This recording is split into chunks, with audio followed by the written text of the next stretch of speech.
to be a part of this conversation. I have to tell you that your university is well known in Moscow.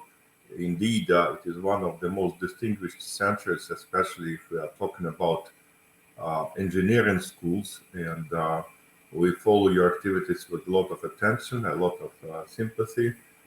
We are looking forward to observe the forthcoming trip of President Putin to Tehran, and hopefully it will happen before too long. And we expect President Putin to sign a new agreement with the Islamic Republic of Iran on strategic partnership, which will definitely be a new stage in the development of this relationship. But let me focus on the topic that has been announced and share some of my personal views on Donald Trump and what his presidency might mean for relations between the United States and Russia, but also for the international relations at large. And let me start with two caveats. When we are talking about the likely victory of Donald Trump, I think we should qualify what we mean by such a victory.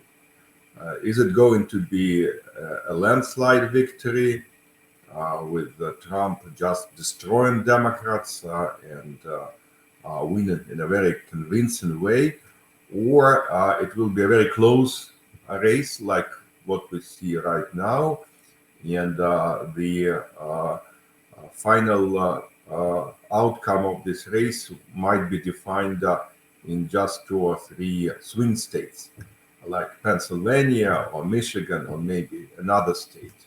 Some experts on U.S. politics argue that this election might be decided by 100,000 voters somewhere in Midwest. Definitely that would make a difference in terms of the legitimacy of elections, in terms of how President Trump, if he is elected, how he will feel about the mandate. It's also a matter of discussions about whether the United States might or might not have a divided government after November, because there are various scenarios. Republicans might capture both houses of the U.S. Congress, the House of Representatives and the U.S. Senate. We might see the Hill divided, with one chamber controlled by Democrats and the other controlled by Republicans. And of course, that will also matter. It might give Trump opportunities, or it might deprive Trump of certain opportunities in foreign policy that he could otherwise explore. So at this particular juncture, it is very difficult to make predictions. Indeed, what we observe is a very close race, and though it seems that Trump is slightly ahead of President Biden, but this lead may not necessarily be sustainable. So we'll have to watch how it evolves within the next half a year. And my second caveat is that we don't know how the international relations might evolve over the next half a year. There are major uncertainties about the situation between Israel and Palestine. We don't know whether in half a year Prime Minister Netanyahu could claim that he has Gaza under his control. We don't know what will happen in the West Bank or in Galilee in the north. So that will also have an impact. We might see an aggravation of US-China relations. We might see some dramatic changes in the Russian-Ukrainian conflict. So there are many independent variables at play. But let us imagine that Trump wins and that he wins in a rather convincing way. So the results of the election will be recognized by everybody in the United States, and there'll be no attempts to steal the presidential election from President Trump. Here in Moscow, you will see people who emphasize continuity in the U.S. foreign policy, and those who bet on changes, maybe even radical changes in the U.S. policy at large and in the U.S. policy toward Russia in particular. Let me share with you some of the arguments which are used by these two groups of experts observing the dynamics of the U.S. domestic politics.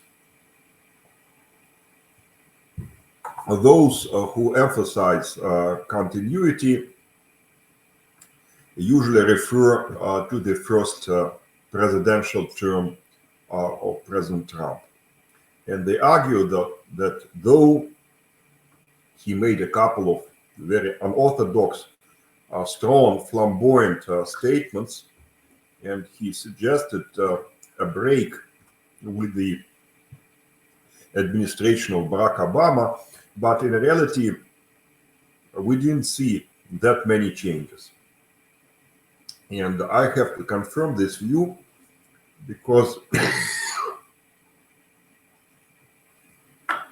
at that point I worked a lot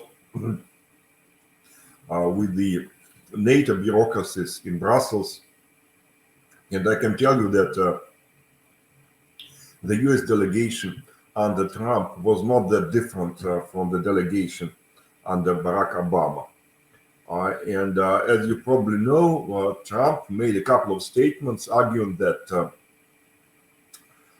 he was committed to reaching some kind of understanding, maybe striking a deal with President Putin, and they had a summit meeting in Helsinki in summer of 2018. However, this relationship between Moscow and Washington under Trump did not get any better. On the contrary, it got much worse. Some of the most radical sanctions were imposed on Russia by the Trump administration. The diplomatic war between the two nations started under Trump, when the United States actually, confiscated a lot of diplomatic property from the Russian Federation and also expelled many Russian diplomats from Washington and from New York. So essentially, this relationship continued along the previous path, and unfortunately, the decline in this relationship turned out to be steeper under Trump than under his predecessor.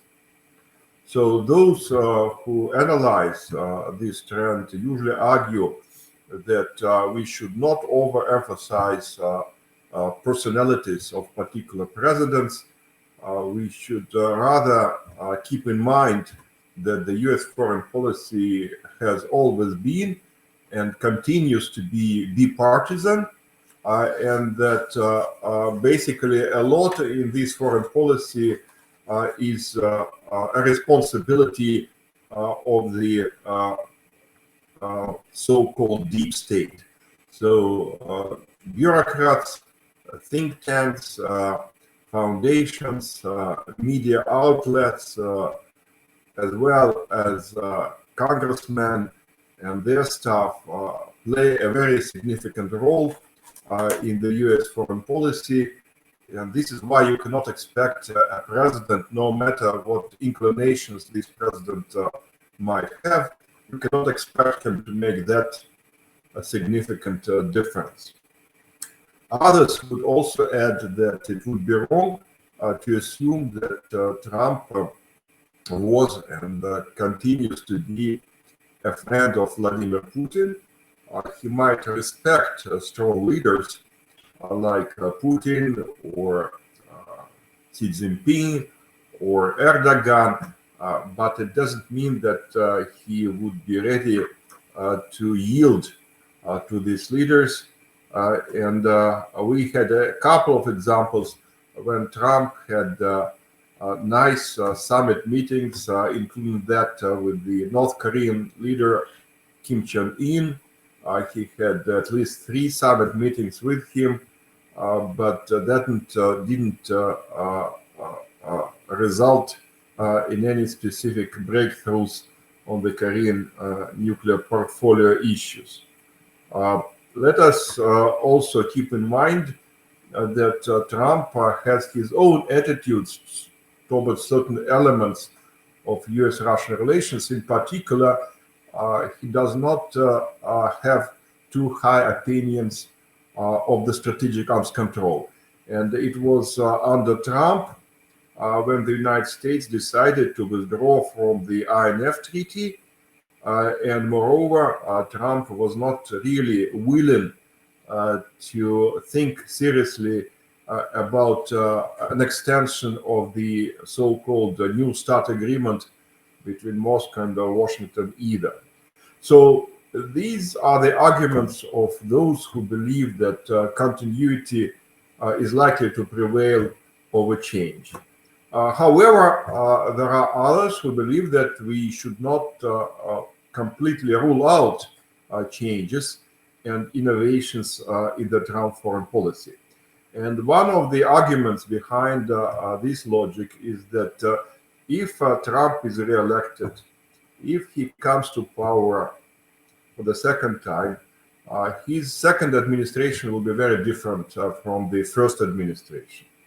It will be different because back in 1916, when he was running for presidency, only very few people believed that he could make it.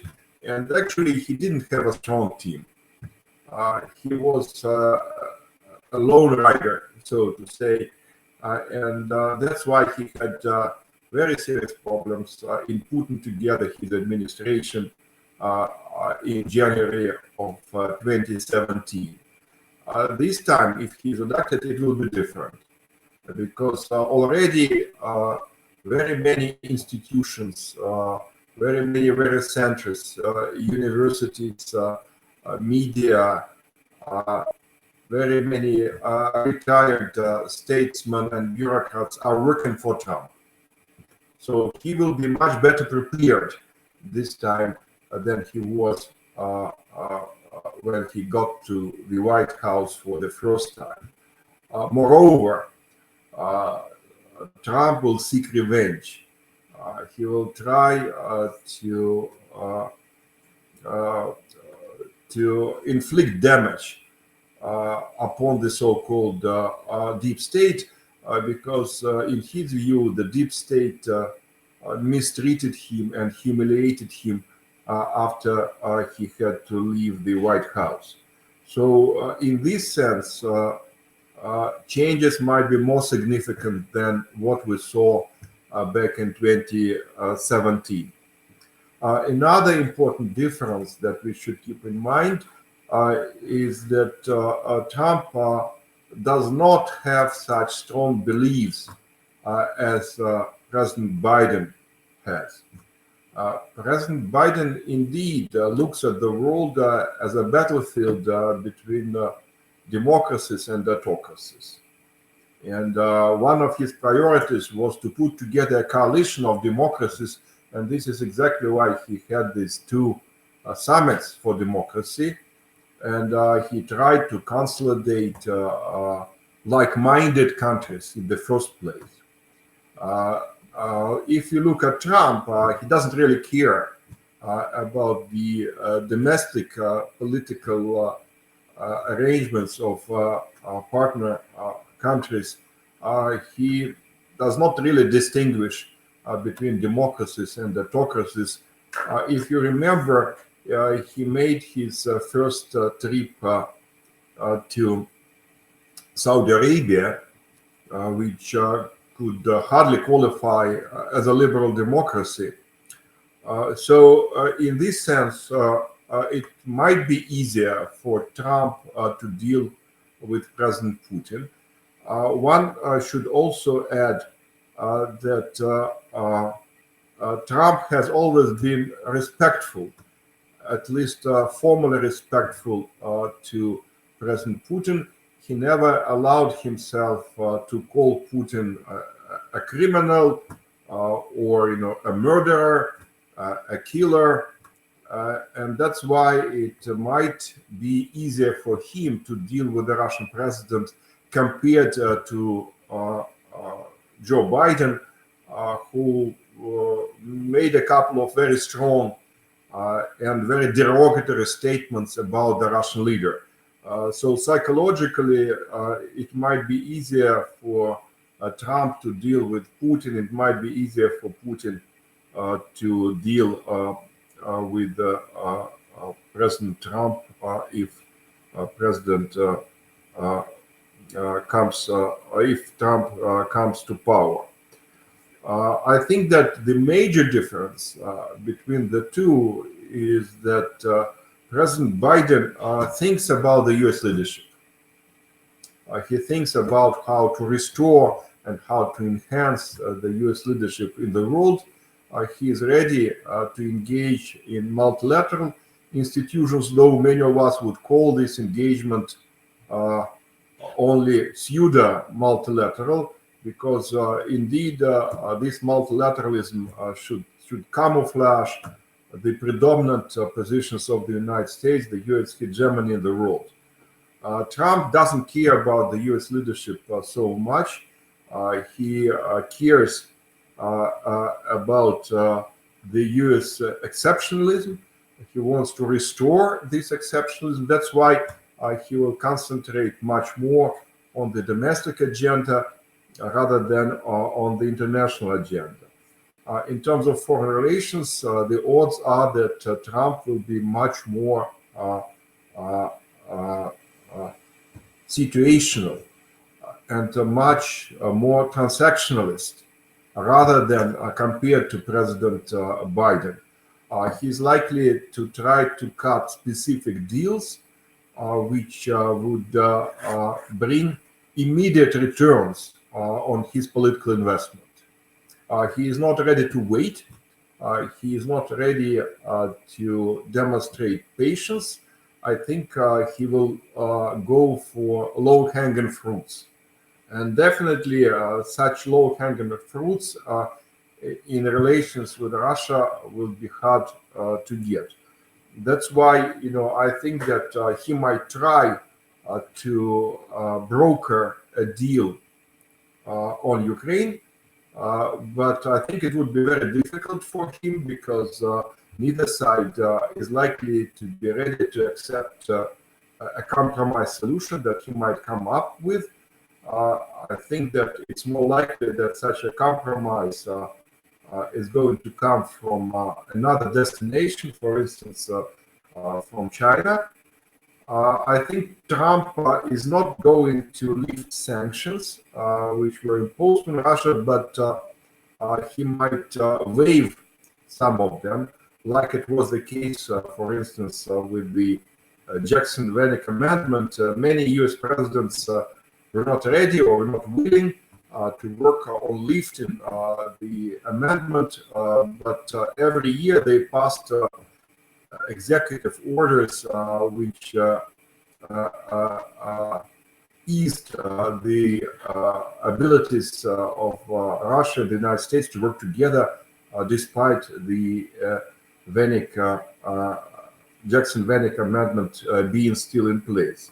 So I think it's likely to be this, we're likely to see this approach once again under Trump. But of course, though there are some limited opportunities for Russia in dealing with Trump, there are also higher uncertainties because in case of Trump, the U.S. foreign policy is likely to be more personalized. He is likely to concentrate more power in his own hands. He is likely to put less emphasis on his staff.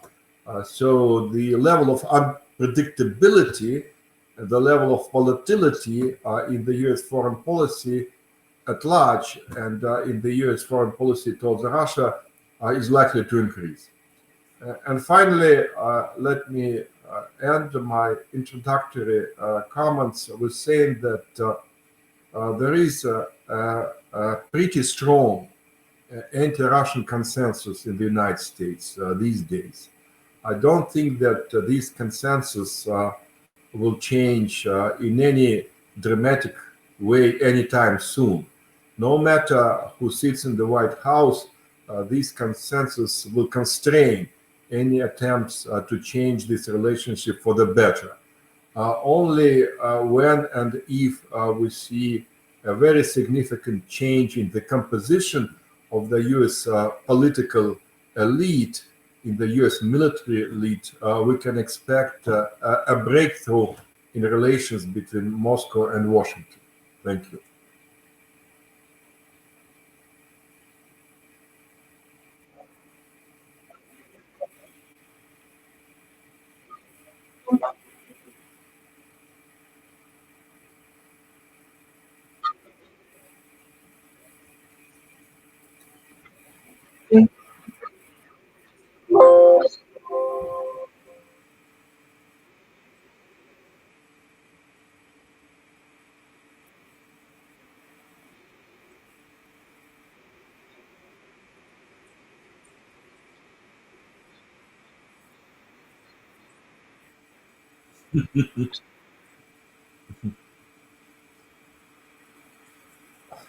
Well, if it is the question, of course, I try to stay optimistic and I try to find opportunities wherever they can come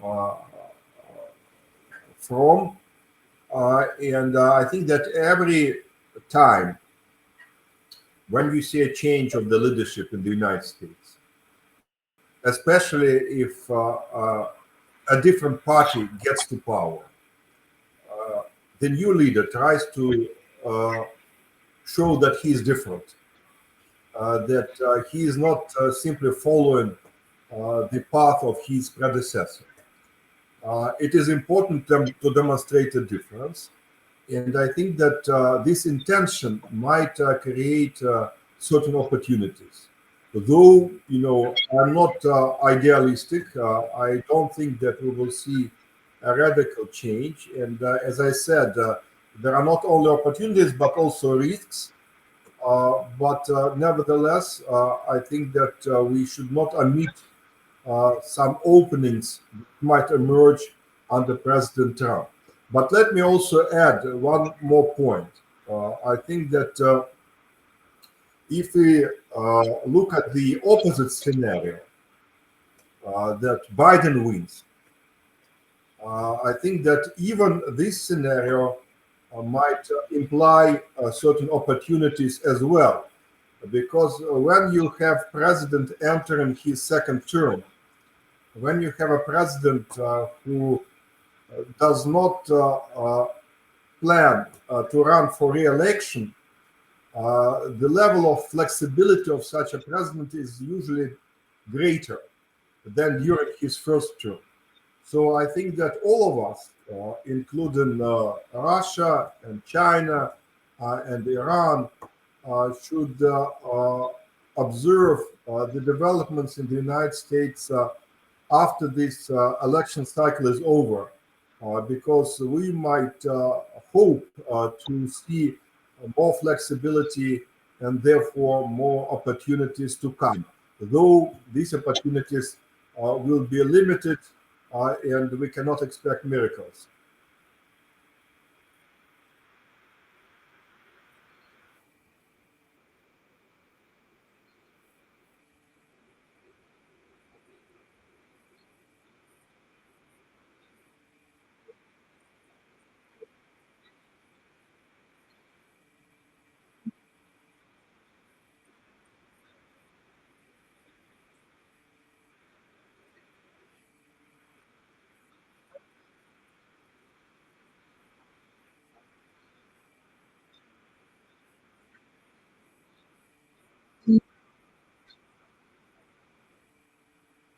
Well, let me start with saying that you are right. Trump has been skeptical of think tanks and of outside advice. He has been skeptical of the intelligence. He has been skeptical of diplomats. The only faction in the U.S. leadership that, in my view, he really respected was the U.S. military. And it's not surprising that he got a lot of people from the military to fill the very top positions in his administration. But my guess is that Trump is not stupid. He is smart in his own way. And now he understands that without assistance from think tanks, he might run into serious problems.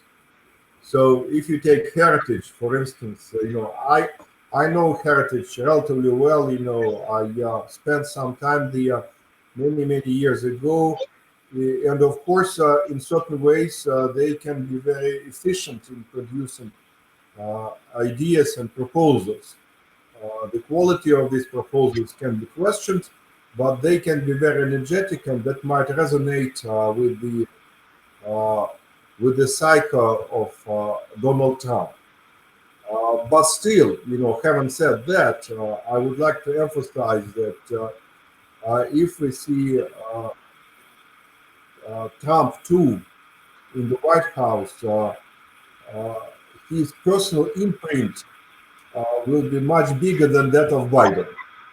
Because one of the clear advantages of Biden is that he is ready to delegate. He is ready to delegate to people like, for example, Jack Sullivan or Anthony Blinken or Bill Burns. I think that Trump will keep his personnel on a shorter leash, if I might say so. And most of the ideas will come from him or from his kitchen cabinet, which will not necessarily be formalized. So in this sense, the role of think tanks under Trump is likely to be lower than that under Biden, but higher than it was the case during his first administration.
Well, first of all, if you look at the U.S.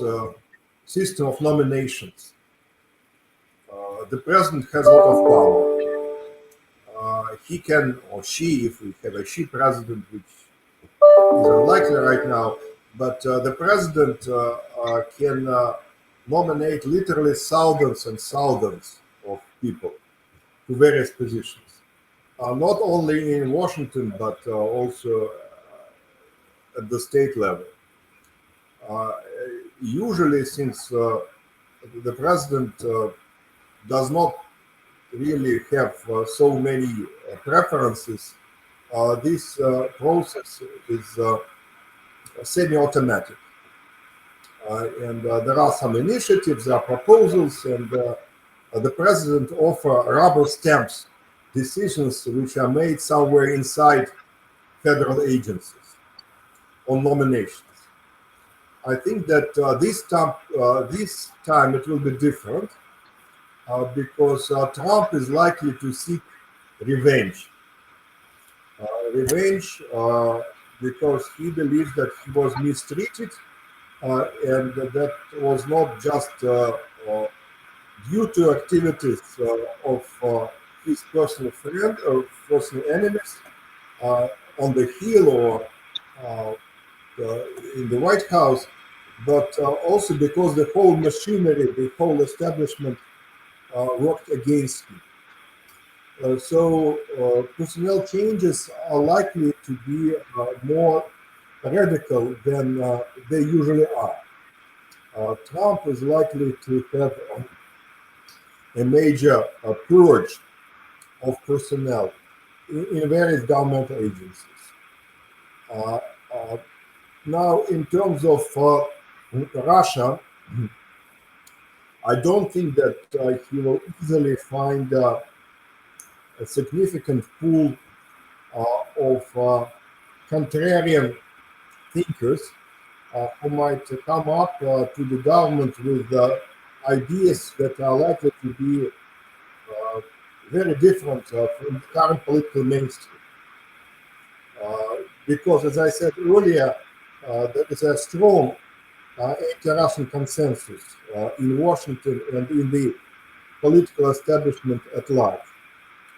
So there might be some tactical changes and adjustments, but I don't think that this revolution will affect relations between the United States and Russia.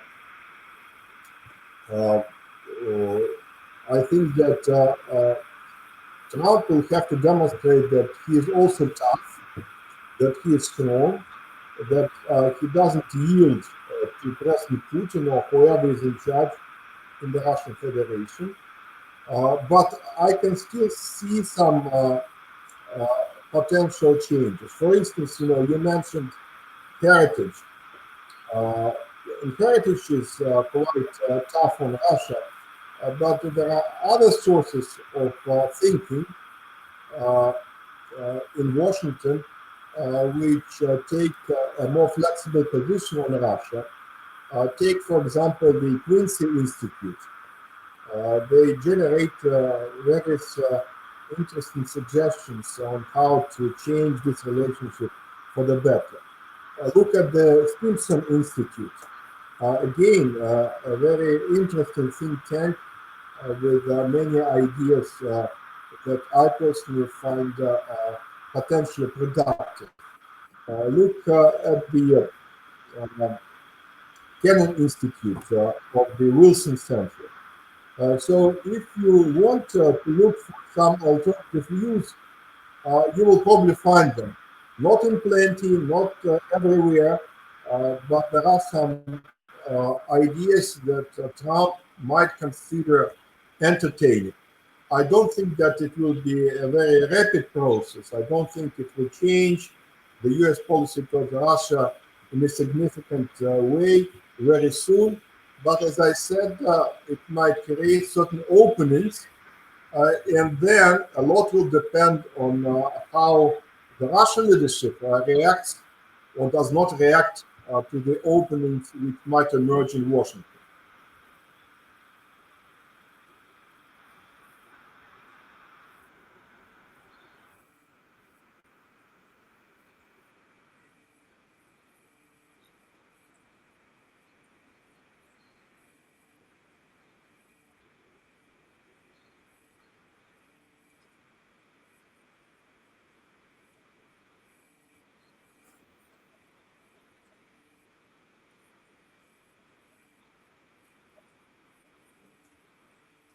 Well, I think it's an election campaign statement, of course. He never specified what he meant, what peace plan he can bring to the table. So we can only guess what this peace plan might be. I think that the Russian-Ukrainian conflict is not likely to be his top priority. His agenda will be primarily domestic,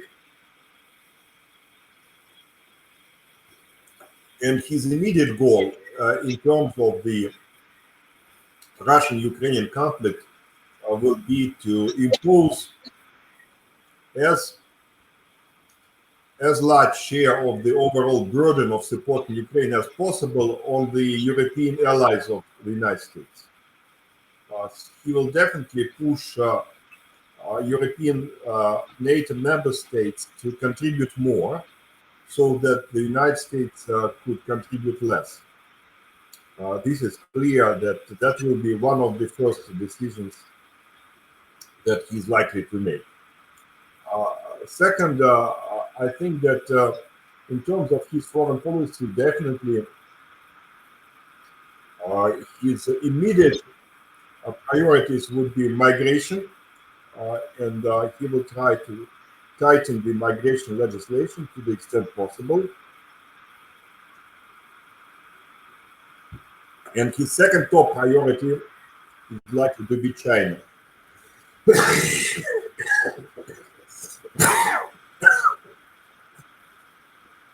He will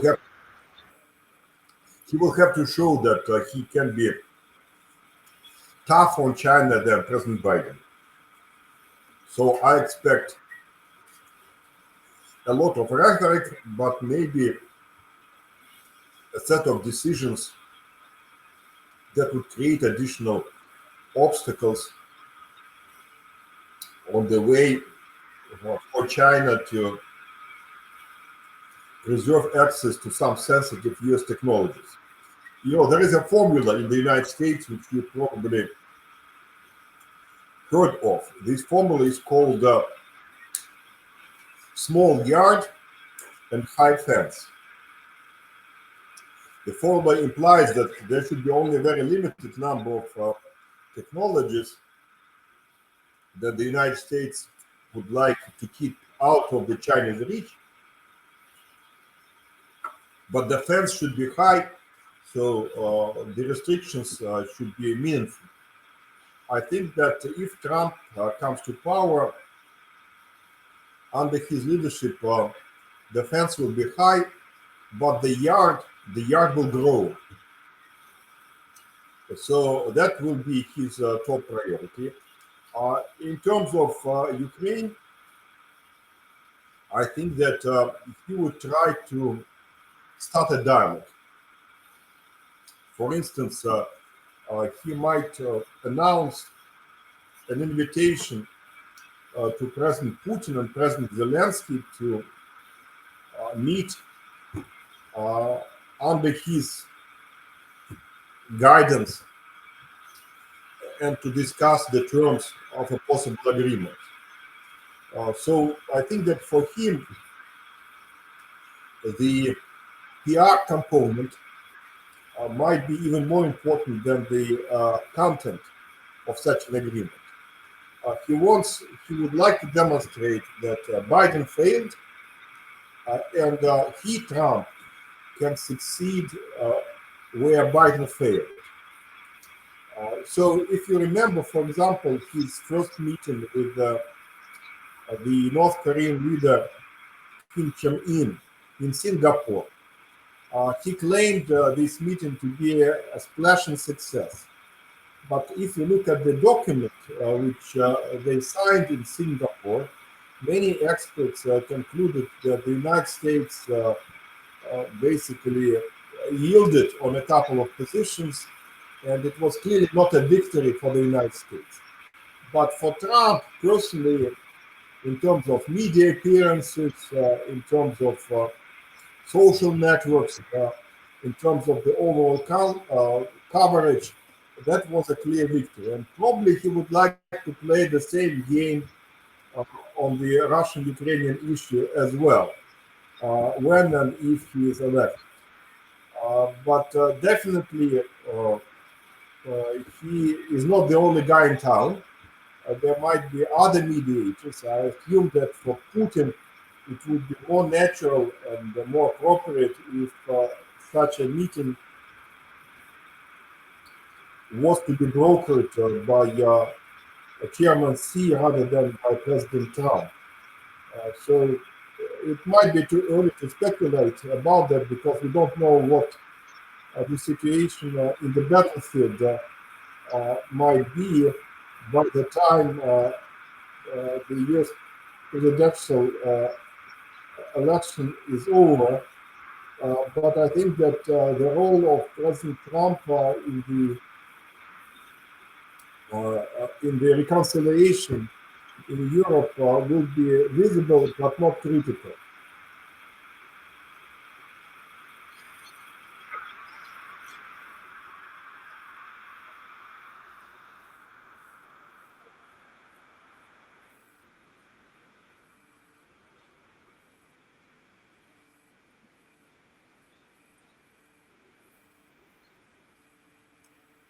Well, it's clear that if the United States gets tough on China, it will constitute another incentive for Russia and China to work together.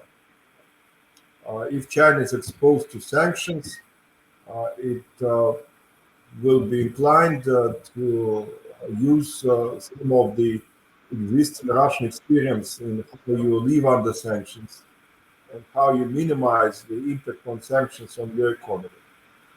So the strategy of dual containment will create another motivation for Moscow and Beijing to work together.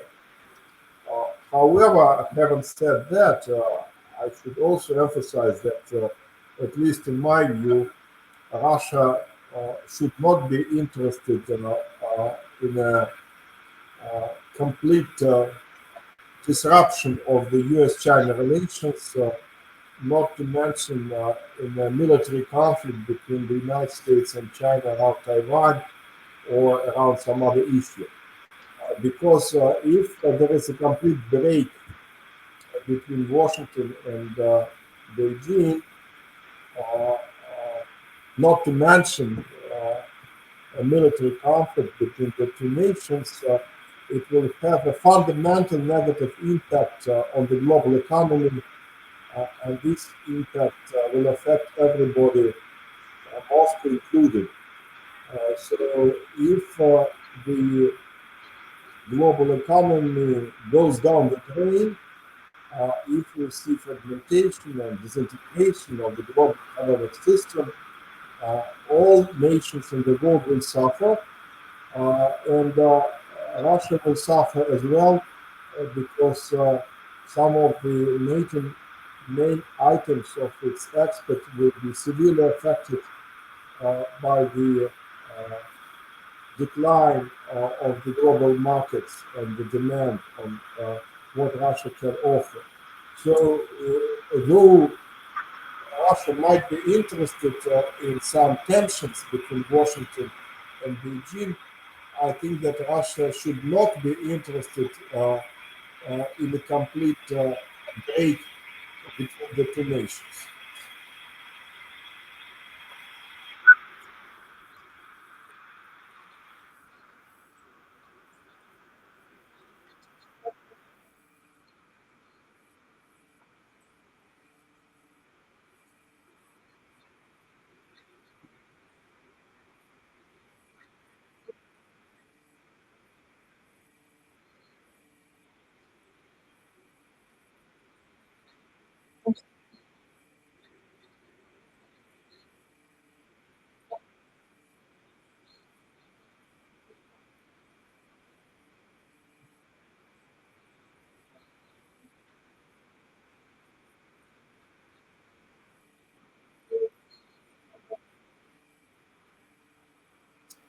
Well, let me start with saying, and it's a risky comparison, but let me still make it. I think that in many ways, Russia is not that different from the Islamic Republic of Iran. You look at Iran and you look at opinion polls, especially if you take the younger generation of Iranians, and you'll find out that some of Iranians are more favorably inclined towards the United States than some other countries in the region. For instance, I think that in Turkey they are much more critical of the United States than Iran at the level of general society. At least that's the impression I have. And I think that if you take Russia today, of course, the current conflict and the U.S. indirect engagement in the conflict feeds anti-Americanism. And if you follow the Russian media, you will see a lot of strong criticism of the United States and a lot of negative attitudes towards the United States. Still, my take is that this anti-Americanism is not too deep. It might be focused on the current U.S. leadership, but it does not really color the attitudes towards the American society at large. And if you look at the history of U.S.-Russian relations, you'll see that these relations have never been too hostile or complicated. Again, let me make a comparison with your country. The Russian-Iranian relations have been very difficult, and there are still many grievances in Iran about Russia, maybe fewer grievances in Russia about Iran, but there were many wars, many conflicts. The Soviet Union participated in the occupation of Iran during the Second World War. So there are many reasons why Iranians should be concerned about Russia, though of course we are talking about history, but nevertheless, this is still present in the attitudes. If you look at the relations between Russia and the United States, they never fought each other in a direct way. They were allies during the First World War, during the Second World War, and I think that the predominant perception in Russia is that the U.S. leadership might be evil, it might be hostile towards Russia, which is bad. But basically, Americans as a society are not bad guys, and under a different set of circumstances, our countries might have had positive relations. I think in America it is different. I think that anti-Russian feelings are stronger in the United States than anti-American feelings in Russia. But again, I think that Americans usually do not care that much about foreign policy. That's why I wouldn't overestimate the depth of these anti-Russian feelings either. I think that if this conflict is over, if there is some kind of accommodation between Russia and Ukraine, Americans are likely to focus more on China than on Russia, because China is perceived as a real strategic challenge, as something that Americans should deal with for many years ahead. Russia, in my view, is not perceived as such existential challenge which will be there forever. So this is, I think, how Russia might be different from China in terms of how the United States, or rather the U.S. Society looks at the outside world.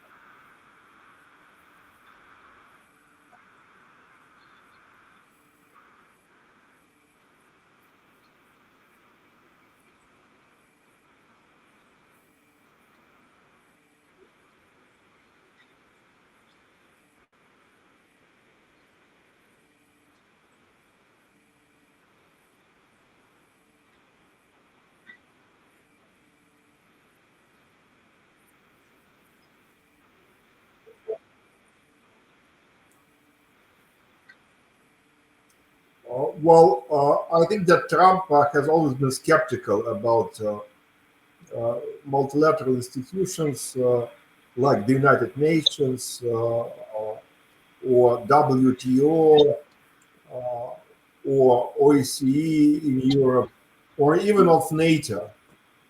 He prefers to operate in the bilateral format, because in this bilateral format it is easier to capitalize on the comparative advantages that the United States has, because he deals with partners which are weaker than the United States, so he believes that it might be preferable to deal with them in a bilateral way rather than within a multilateral structure. Second, Trump has always been very sensitive about the U.S. national sovereignty. So he's unlikely to enter any deals, any agreements, any treaties that might somehow compromise this sovereignty, which suggests that his engagement into big global issues will be limited and qualified. He might still participate in some multilateral formats, but I think that he will avoid any binding commitments. That's why, I think that on climate change, for example, it would be difficult, more difficult to deal with Trump than it was with Biden. If we are talking about other global commons, for instance, technical assistance to the global south, I think Trump will be even less generous than Biden, because he would say that let the market take care of it, let the market mechanisms somehow equalize the international economic relations. If you take international financial institutions, like the International Monetary Fund or the World Bank, I think Trump will be also quite reluctant to give China more voting rights or to release additional funding for climate change, biodiversity, fight against pollution. I think that we cannot expect a lot of generosity from Trump if he comes to power. Again, I do not want to go as far as to say that under Trump, the United States will become a global spoiler, that they will simply destroy all multilateral institutions. But I think that it would be much more difficult to work with them, and they will try to impose as much burden in these global issues on their partners, and to ease the burden on the United States to the extent possible. This is how I read it.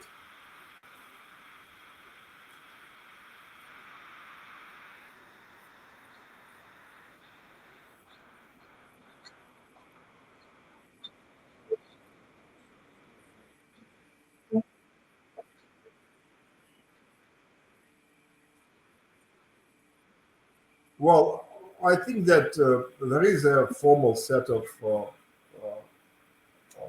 wishes that Russia has. The most important issue is security. I think that it is important for the Russian leadership to make sure that Ukraine will not be used as a stronghold to endanger the Russian security. It means setting certain restrictions on the Ukrainian armed forces.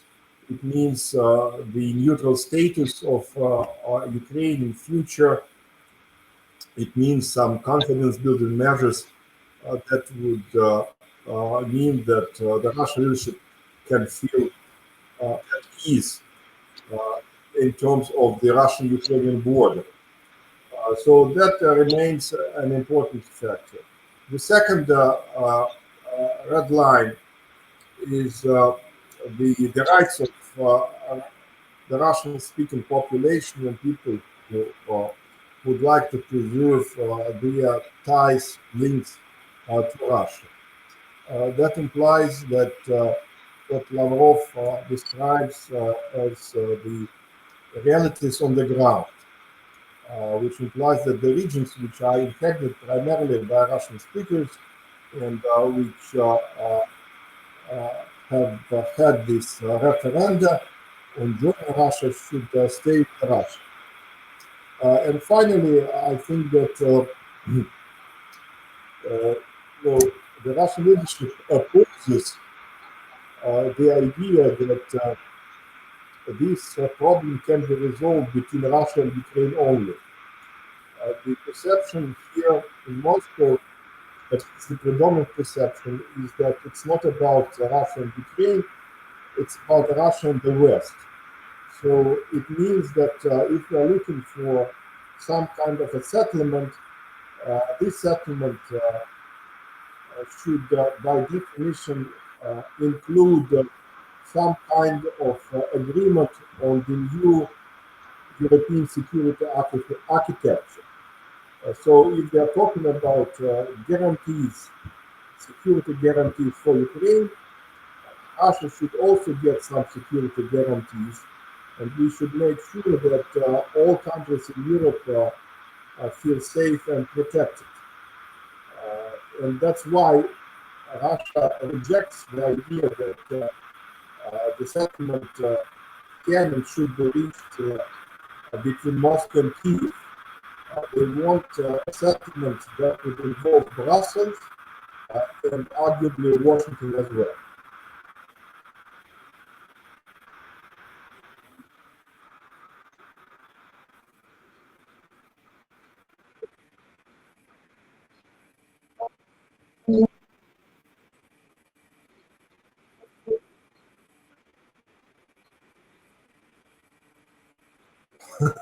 Well, thank you. This is a very complicated issue. And of course, when Biden came to power, many of us, and I was among those who believed that it was not impossible to restore JCPOA in its integrity. And when we followed the first steps of the Biden administration, including the nomination of Rob Malley to the position of special envoy, and I happen to know Rob fairly well. So I had a lot of expectations, which unfortunately never came true. Now, if Trump comes to power, I think it becomes clear that JCPOA is already history, and that the U.S.-Iranian relations will depend to a large extent on the developments in the region, including the Israeli-Palestinian conflict, including possible developments in the Red Sea area, and including potential developments in Syria and Iraq. My personal take is that the Trump administration will be as bad as it is allowed to be. And by saying allowed to be, I mean that the Trump administration will have to keep in mind the overall regional dynamics. For instance, if there is some tangible progress in the Iranian-Saudi relations, then the Trump administration will have to keep that in mind, and it will have to calibrate its positions accordingly.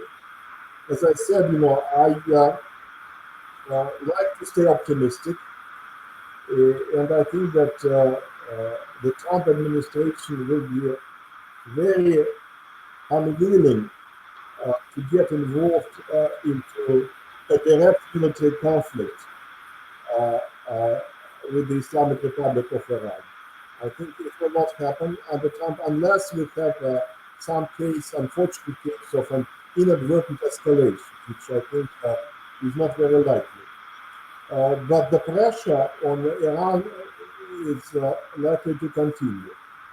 That includes economic pressure and also attempts at limiting the Iranian influence in various parts of the region. But having said that, my general take is that the importance of the region for the Trump administration is likely to be lower than for the Biden administration, because Trump will be more focused on China and on East Asia. So maybe that will create certain opportunities for Iran which are not present under the Biden administration. Thank you.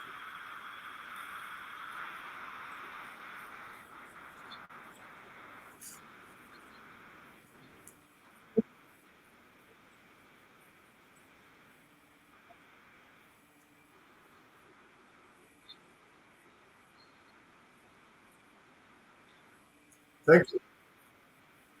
Thank you for inviting me. I hope that President Putin will visit your country before I do. And maybe we will see a new strategic partnership between our two nations. Thank you. Good luck. And let us stay in touch. Okay. Bye now.